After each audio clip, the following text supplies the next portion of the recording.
Hello, hello, hello, and welcome back to today's podcast. Thank you very much for being here. Today you're getting a 2-for-1 again. So those of you that don't know, yes, I have 2 podcasts. So if you are listening to Without the Bank, I also have a Farming Without the Bank podcast. If you are not a farmer, you should still listen to that podcast because I have a ton of episodes on there and they are not all farm related. The majority of them are not farm related. They are infinite banking related. And you Farming Without the Bank people, I have a Without the Bank podcast that has lots of business advice and lots of good infinite banking advice.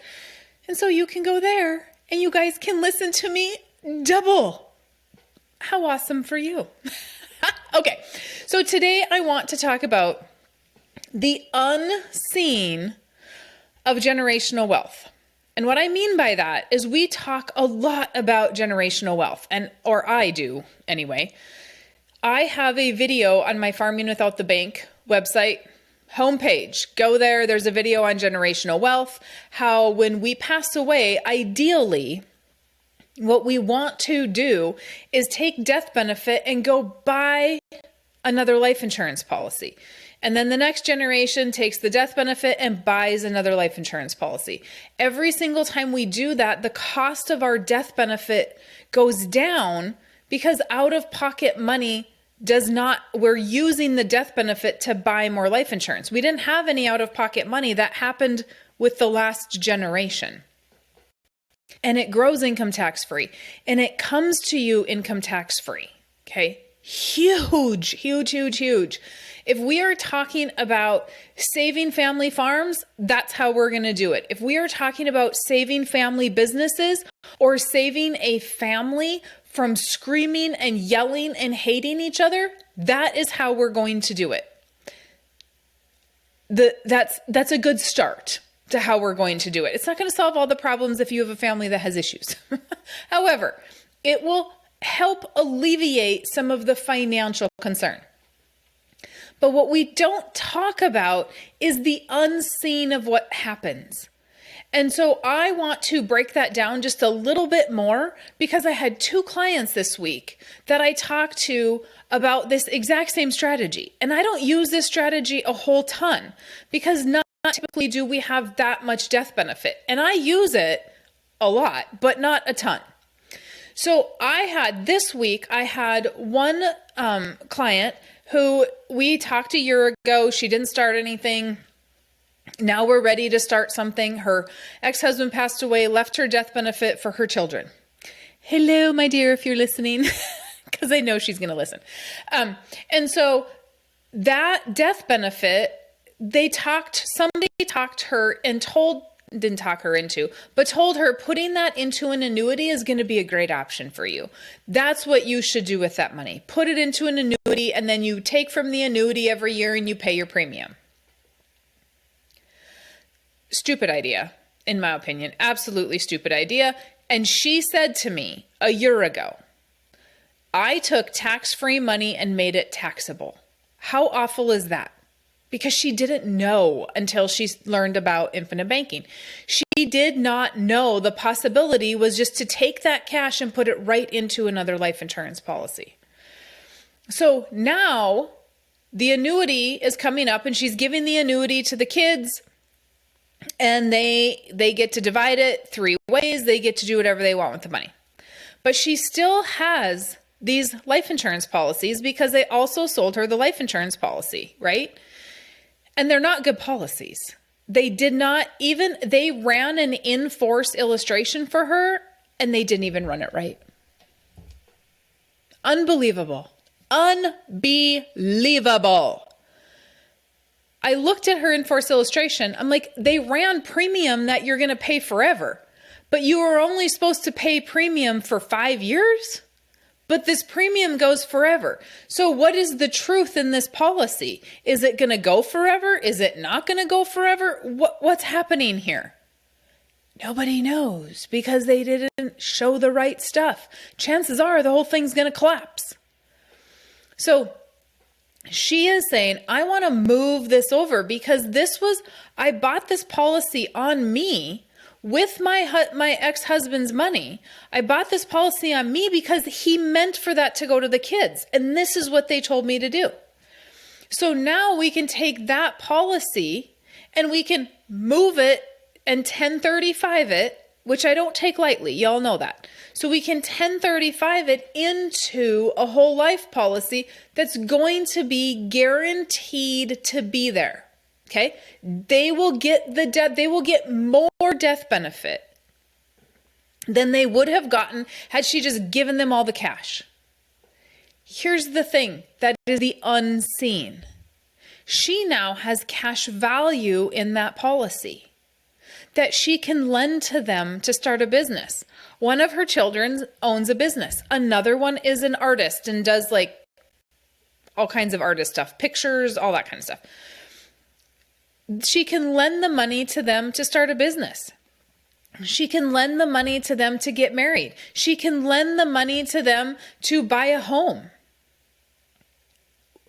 It's the unseen of that is huge. Think about it.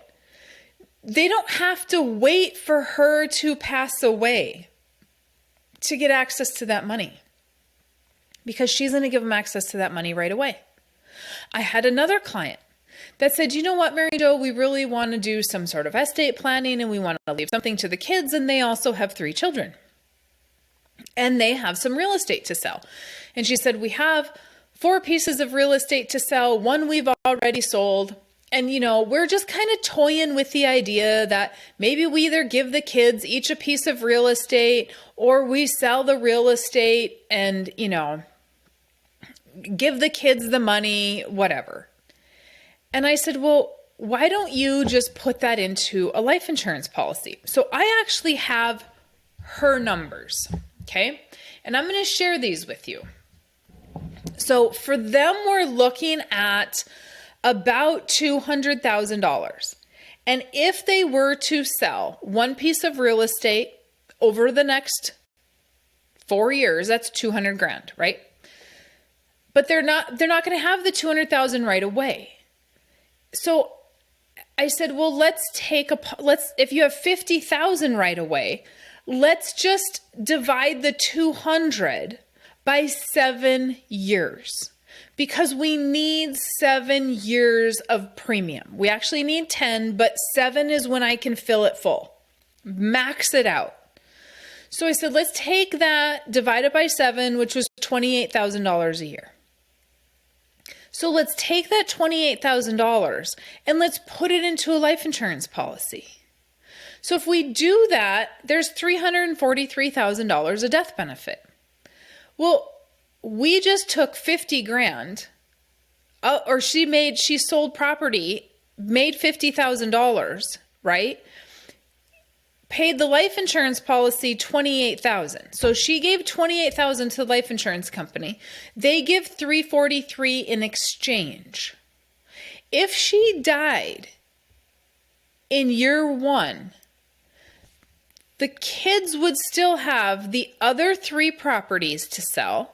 They would have the rest of the cash in a savings account and $343,000 of death benefit.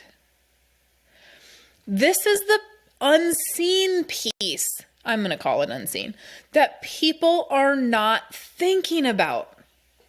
And until I remind them, they're like, oh, that's right. They still have the money and the property left. Year 2 comes along. What would the kids have? $343 a death benefit, 2 properties, and any cash that's left over. Now, if we sell a property every year, we're going to have a lot of cash just sitting there waiting to get into the policy. But I have to be a little bit conservative because what's going on in the real estate world right now and where they live, they may not be selling a property every year. We don't know for certain. I had another client we did this same strategy with. Her husband passed away. She took the death benefit from her husband and we're moving it into a life insurance policy, but we have to do that over we're doing hers in about 10 years as well, 7 to 10 years. And she also said to me, well, Mary Jo, I'm not going to have any money if I pay this premium. She was very worried about not having any money. And I said, but we didn't use it all. Like, you did not give the insurance company all the money. If you had $1 million and we put 100,000 in, you still have $900,000 of cash. We have a death benefit of, I don't know what her death benefit was, $1 million, let's say. I don't have her numbers in front of me. $1 million. So if you passed away, they would get the death benefit plus any money that is not yet put into the policy. And after we've moved all the money into the policy, they're still going to get more death benefit than they would have gotten if you just gave them the money from dad's passing, or if you just gave them the money from the sale of property, right? Now, I feel like I'm not explaining that good because I've used a lot of words, but think about that. If somebody passes away, let's say that my mom and dad pass away, I would have, if they have $500,000 of death benefit, I get $500,000. Okay. Or I could take that $500,000, put it in a policy and create $1.5 million, $2 million of death benefit for my child, and I would have access to all the cash. And so just like the second client I had this week, I said, well, think about it. Even you did not give them the money for the property. You put it in a policy. You created a bigger estate for them. But they also are an entrepreneurial family. So if you need to lend them money to start businesses, you can do that. They're already partnered up with some of the kids in business opportunities. So now you have more money to do that. To do what? Make more money. If we can put money into the life insurance policy, buy more death benefit, use the cash to make more money, we did what? We created this ginormous estate. We could have doubled or tripled or quadrupled it depending on how we use the cash value. It is the unseen piece. Now, the widow client that I have, we did something very unique for her. When she has 4 children. So we did 4 of the exact same policies on her. Instead of just doing one policy on her, we got 4 of them. And each child is a beneficiary to a policy. So it's essentially their policy. So when said child needs to borrow money from mom, she will lend them the money from the policy. And when she passes away, they get the death benefit minus any loan. So if they don't pay it back, they're not hurting the other children. They are just hurting themselves, or their loan will be taken care of, however you want to look at that. But there's not going to be any family drama that says Johnny borrowed money and didn't pay mom back. So now when mom passes away, I get the short end of the stick because his loan's paid for and now I have to ask him for money. Nope. We don't have to prove it. The other kids don't even need to know what you've borrowed the money for because it's your policy. And if mom is going to use that at retirement, she can take a little bit out of every single policy. She wants $20,000 a year. She takes $5,000 out of every policy. It doesn't matter. So there are many ways to do it, but the unseen, all of this 15 minutes to get to the unseen, that you have access to the cash value to do other things with to create more inheritance. That's huge. That is huge. The unseen, that while we're moving this money over to a policy, if you should pass away, we have the death benefit plus any money that was sitting in savings waiting to go over. And no, I'm not going to go take money and put it into an annuity. No, I don't understand that.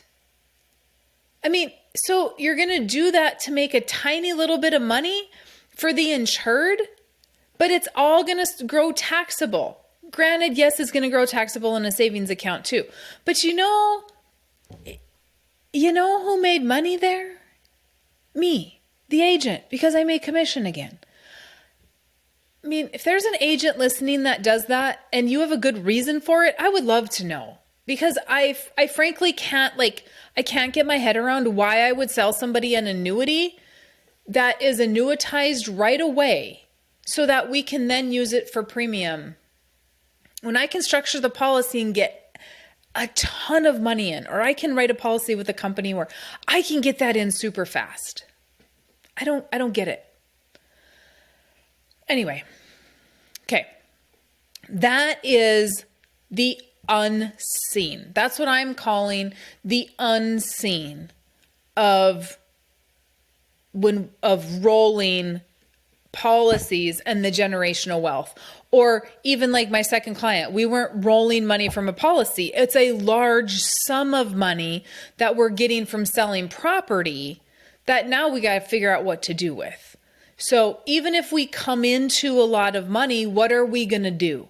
Oh, but the first thing that we think about is, oh my gosh, that money is not, that money's, I just gave the life insurance company all this money and now it's not accessible.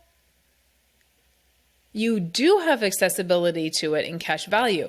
You have the death benefit plus any unused money from premium, right? Stuff we haven't used. So think about that. It's a big deal. It's a really, really big deal. Okay, let me know if you guys have questions on that. If for whatever reason you are a client and you want to see that strategy, just schedule an appointment and I'm happy to go over that. Otherwise, you guys have an absolutely fantastic day and let me know if there is a subject that you would like to talk about because by gosh, I need some topics.